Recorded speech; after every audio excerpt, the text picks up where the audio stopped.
దినమెల్ల దేవుని దయలో దేవుని కృపలో మనల్ని కాచి కాపాడిన దేవుని స్తుతించి నిద్రపోయే ముందు ఈ వాక్య ధ్యానం చేసుకుని పడుకోండి. నీవు జలముల్లో పడి దాటునప్పుడు నేను నీకు తోడయ్యుందును, నదులలో పడి వెళ్ళినప్పుడు అవి నీ మీద పొర్లి పారవు అన్నాడు. జలాల్లో పడి వెళ్తే మునిగిపోకుండా ఎలా ఉంటాం చెప్పండి? ఎందుకని ఆ జలాలు గాని, ఆ సముద్రం గాని, ఆ నదులు గాని మనకు హాని చేయకుండా దేవుని పిల్లలు ఎలా కాపాడబడ్డారు? పాత నిబంధనలో, క్రొత్త నిబంధనలో ఆయన తోడై ఉన్నాడు. కాబట్టి ఈరోజు నిజమైనటువంటి సహజంగా అంటే భౌతికంగా జలాల్లోకి వెళ్ళనక్కర్లా, సముద్రం దాటించాడు దేవుడు ఇజ్రాయెల్ని. 2 పాయలుగా చీలిపోయింది ఎర్ర సముద్రం. వారు ముందుగా సముద్రం మధ్యలో నడుస్తూ వెళ్లారు. ఇటువైపున ఇరువైపులా నీరే, కానీ మధ్యలో వారికి చక్కని ఆరణ్యాల దేవుడు చూపించాడు. ఈరోజు వాక్యం వింటున్న నా సహోదర సహోదరి, మార్గం లేదని బాధపడుతున్నావేమో, నాకు ఎటు తోచట్లేదు, ముందుకు వెళ్ళలేకపోతున్నాను, వెనుతిరిగి వెనక్కి వెళ్ళలేకపోతున్నాను, నా పరిస్థితి ప్రభా ముందు నుయ్య వెనక గొయ్యలా ఉంది, నేనేమి సాధించలేకపోతున్నాను, ఈ శోధనలు శ్రమలు నాకు సముద్రం వల్ల అడ్డుగా నిలబడ్డాయి అని నువ్వు ఒకవేళ ఆలోచిస్తున్నట్లయితే ఈ వాక్యం నీకోసమే. ప్రభు సన్నిధిలో విశ్వాసం ఉంచి ప్రార్థించు. మోషేకి ఇటువంటి సమస్య ఏర్పడినప్పుడు ఇజ్రాయేలుకి వారు కరములు పరలోకం వైపు ఎత్తి ప్రార్థించారట. ఎందుకని?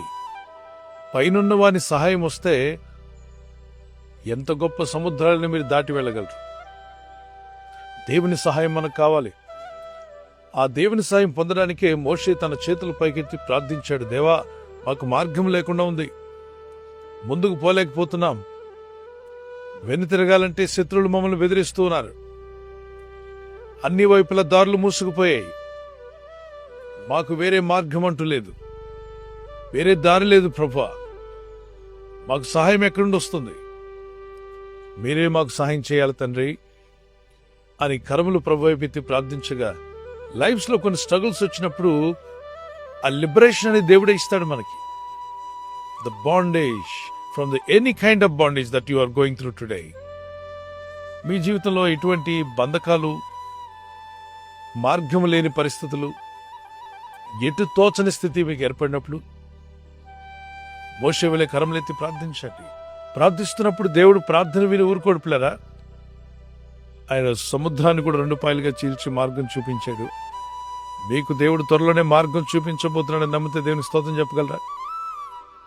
మీ ఇంటికి, మీ కుటుంబానికి, మీ ఆత్మీయ జీవితానికి, మీ ఆర్థిక విషయాలకు, మరి ఆ రోగాల నుండి బయటపడడానికి, ఆ శోధనలో మీరు ఇప్పుడైతే ఏ శోధనలో ఉన్నారో దాని నుండి మీరు బయటపడే విధంగా, మీరు ఎదుర్కొంటున్నటువంటి ప్రతి విధమైన శ్రమ నుండి బయటపడడానికి దేవుడు జ్ఞానం ఇవ్వగలడు, మార్గం కూడా చూపిస్తాడు.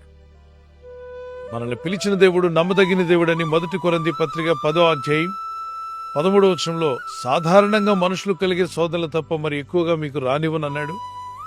ఒకవేళ శోధన కలిగిన శోధన తప్పించుకునేటువంటి మార్గమును, అంటే శోధనలో ఉన్న మీకు తప్పించుకునే మార్గాన్ని ప్రభు చూపించబోతున్నాడు.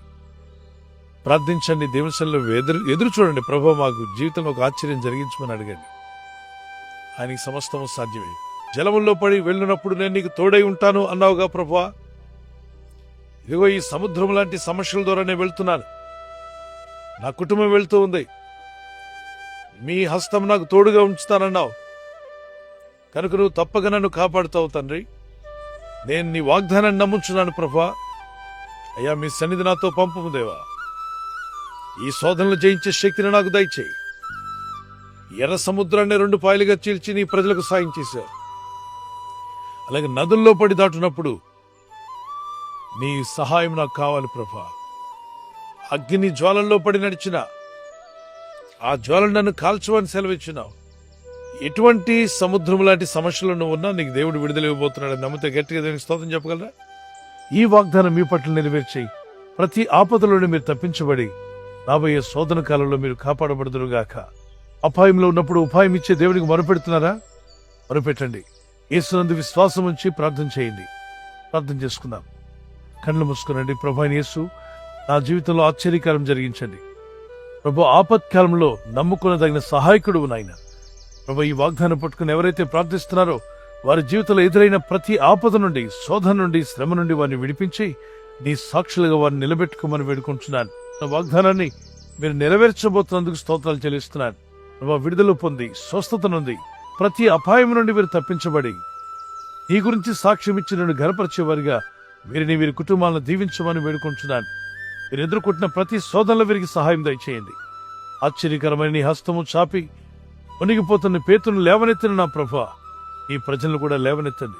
వారు ఏ స్థితిలో మునిగిపోతున్నా, ఎలాంటి ఆర్థిక ఇబ్బందుల్లో మునిగిపోతున్నా వారు మునిగిపోకుండా వారిని లేవనెత్తబోతున్నాం నాయన.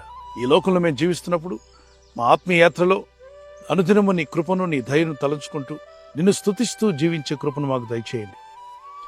మీరెక్కల చోటున మమ్మల్ని కాచి కాపాడారు, ఇక ముందు కూడా మమ్మల్ని కాపాడబోతున్నారు. ఈ రాత్రి నెమ్మదితో పండుకొని సురక్షితంగా కాపాడబడినట్లుగా నీ అగ్ని కంచి వేసి మమ్మల్ని కాపాడండి. మీ చిత్తములో కొనసాగే కృప మా అందరికీ దయచేయమని యేసుక్రీస్తు ప్రశస్త నామములో మీరందరికీ చక్కని నిద్ర దయచేసి తెల్లవారు లేచి కృపను మాకిమ్మని క్రీస్తు నామములో అడిగి వేడుకుంటున్నామా పరలోకపు తండ్రి, ఆమేన్. ఈ వాగ్దానం మీతోనే ఉంచుకోకుండా మీకు తెలిసిన ప్రతి కాంటాక్ట్కి షేర్ చేయండి. Good night. God bless you. ఈ ఛానల్ను మీరు సబ్స్క్రైబ్ చేసుకొనుట వలన 2 పనులు జరుగుతున్నాయి. 1, బీదలకు, అనాథలకు ఈ ఛానల్ ద్వారా సహకారము అందించడం జరుగుచున్నది. 2, సువార్త జరుగుచున్నది, ఆత్మలు రక్షించబడుచున్నాయి. మనము సబ్స్క్రైబ్ చేసుకొనుట ద్వారా అందరికీ సహాయం చేస్తున్నవారమవుతున్నాము. ఖచ్చితంగా ఈ యూట్యూబ్ ఛానల్ను సబ్స్క్రైబ్ చేసుకుని బెల్ బటన్ను క్లిక్ చేయండి. మీకు వెంటనే మెసేజెస్ పంపబడతాయి.